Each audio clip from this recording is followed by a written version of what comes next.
تو اب اس کو دونوں شوہر میں جو شوہر زیادہ پیارا ہے وہ اسی کے ساتھ جنت میں رہے گی انشاءاللہ۔ حضور، ایک بہن نے سوال کیا ہے کہ وہ اب تک کے نماز نہیں پڑھتی تھی، لیکن یہاں پر بیانات سننے کے بعد دل کی دنیا میں تھوڑی سی انقلاب پیدا ہوئی ہے، اب وہ نماز پڑھنا چاہتی ہے، لیکن کئی سالوں سے اس کی نمازیں قضا ہوئی ہیں، تو قضا نمازوں کا ہے اور اسے پتہ نہیں کہ اس کی نمازیں کتنی قضا ہوئی ہے، تو وہ کیسا حساب لگائے اور کس طریقے سے وہ پڑھے اور انہیں کس طریقے سے وہ ادا کرے؟ یہ سوال ماشاءاللہ بہت اچھا ہے، جس بہن نے بھیجا اللہ اس کو جزائے خیر عطا فرمائے۔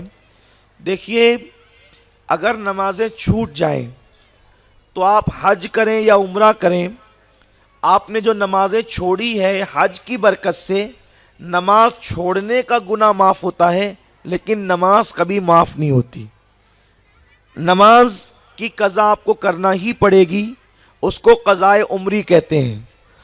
اب قضائے عمری میں یہ بہت غور سے سننے کی بات ہے، آپ کو قضائے عمری ادا کرنا ہے کہ آپ نے کی جتنے سال کی نمازیں چھوٹی ہے آپ کو وہ ادا کرنا ہے۔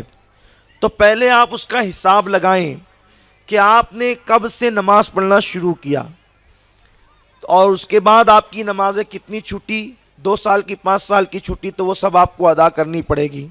لیکن آپ کو اندازہ نہیں ہے کہ آپ کی نمازیں کب سے چھوٹی ہے، تو اس میں آپ یہ دیکھیں گے کہ آپ بالغ کب ہوئی، سن بلوغ کو آپ کب پہنچی۔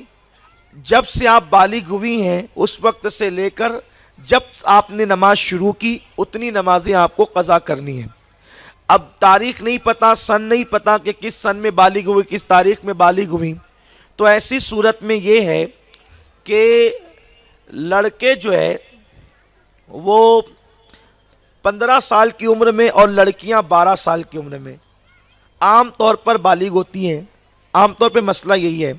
لیکن زمین کی گرمی اور سردی میں بھی کبھی کبھی تاخیر اور عجلت ہو جاتی ہے، لیکن اگر عورت ہے تو وہ 12 سال کی عمر سے لے کر جب سے اس نے نماز شروع کی ہے اس وقت تک وہ حساب جوڑے گی، ٹھیک ہے۔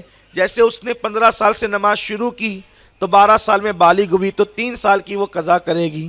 30 سال میں اگر اس نے نماز شروع کی تو 12 سال کی عمر سے وہ جوڑے تو 18 سال وہ جو ہے وہ قضا کرے گی۔ اس طرح حساب لگائیں۔ اچھا، جب قضائے عمری آپ ادا کریں گی تو آپ کو صرف فرض اور واجب ادا کرنا ہوگا، سنتیں اب آپ قضا نہیں کر سکتی۔ تو اس میں آپ کو اختیار ہے کہ پہلے آپ 15 سال کی مسلسل یا جتنی بھی چھٹی ہے فجر کی فرض فرض فرض فرض سب ادا کر لیں، پھر ظہر ظہر ظہر ظہر سب ادا کر لیں، پھر عصر عصر عصر سب ادا کریں، مغرب مغرب عشاء عشاء، اس طرح پھر عشاء کی فرض اور اس کے بعد واجب وتر، اس طریقے سے آپ ادا کر سکتی ہیں۔ یا بہت آسان طریقہ یہ ہے قضائے عمری کا کہ آپ جو ہیں جس تاریخ سے قضائے عمری شروع کر رہی ہیں اس کو کہیں لکھ لیں، اور آپ کو 3 سال کی قضائے عمری ادا کرنا ہے تو آپ جب فجر پڑھنے لگے تو قضائے عمری والی فجر پڑھ لیں، ظہر پڑھنے لگے تو قضائے عمری والی ظہر پڑھ لیں۔ اس طرح آپ کو ٹائم بھی کم لگے گا، آسان بھی ہوگا، اور جب 3 سال گزریں گے اس طرح تو آپ کی پوری قضائے عمری ادا ہو جائے گی۔ یہ آپ کر سکتے ہیں۔ امام اہل سنت سید اعلیٰ حضرت فرماتے ہیں اگر کسی نے قضائے عمری شروع کیا کہ میں اس کو مکمل ادا کروں گا اور دوسرے دن اس کا انتقال ہو گیا تو انشاءاللہ جتنی قضائیں تھی اللہ تبارک و تعالیٰ اس کے اوپر سے امید ہے کہ اٹھا لے گا، کیونکہ اس نے ادا کرنے کی نیت کی تھی تو نیت کی بنیاد پہ اللہ اس کو اجر عطا فرمائے گا۔ تو اس لیے قضائے عمری ادا کریں، اور اس کے ادا کرنے کا مختصر سا طریقہ سماعت فرمائیں۔ نیت اس طرح کریں، نیت کی میں نے 2 رکعت نماز فرض فجر کی جو مجھ سے سب سے پہلے قضا ہوئی اور میرے ذمے پر جو ہے وہ باقی ہے، اس طریقے سے نیت کریں۔ اور نیت کرنے کے بعد جلدی آپ اس طرح کر سکتی ہیں کہ آپ اگر ثنا پڑھنا چاہیں تو سبحان اللہ، نہیں پڑھنا چاہیں تو آپ سیدھے اعوذ باللہ بسم اللہ پڑھ کے جو ہے وہ قرات کر لیں، سورہ فاتحہ اور سورت ملا لیں، اور جب رکوع میں جائیں تو 3 مرتبہ 5 مرتبہ جو سبحان ربی العظیم پڑھتی ہیں تو وہ 3 مرتبہ 5 مرتبہ کی بجائے 1 مرتبہ بھی آپ سبحان ربی العظیم پڑھ لیں تو کافی ہے۔ اس کے بعد سجدے میں بھی آپ 1 مرتبہ سبحان ربی الاعلیٰ پڑھ لیں تو کافی ہے۔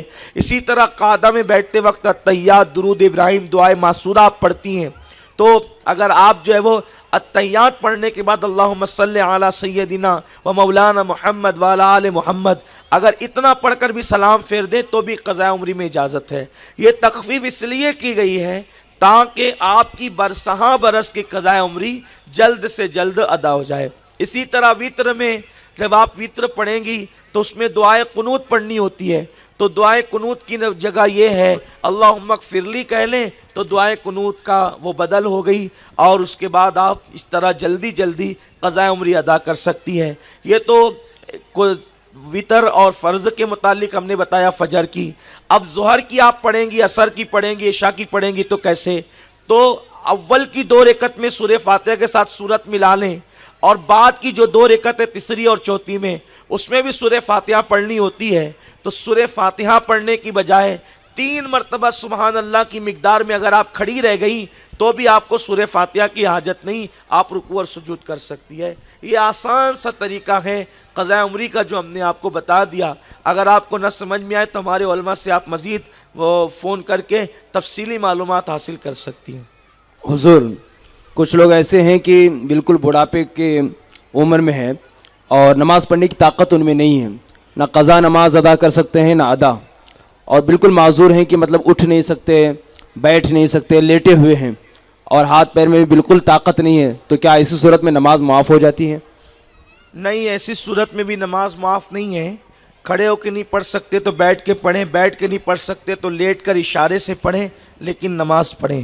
وضو نہیں کر سکتے تو تیمم کر کے پڑھیں۔ جب کھانا کھا رہے ہیں، پانی پی رہے ہیں تو میں تیمم تو کر ہی سکتے ہیں، اشارے سے نماز پڑھ ہی سکتے ہیں، تو ان پہ نماز معاف نہیں ہے، ان کو نماز پڑھنا چاہیے۔ بالکل حضرت، ہاتھ پیر حرکت نہیں کرتے، لیٹے ہوئے ہوں، بس جان باقی ہے، اور بس سن بھی نہیں سکتے، بات بھی نہیں کر سکتے، صرف دیکھ سکتے ہیں، ہوش نہیں ہے۔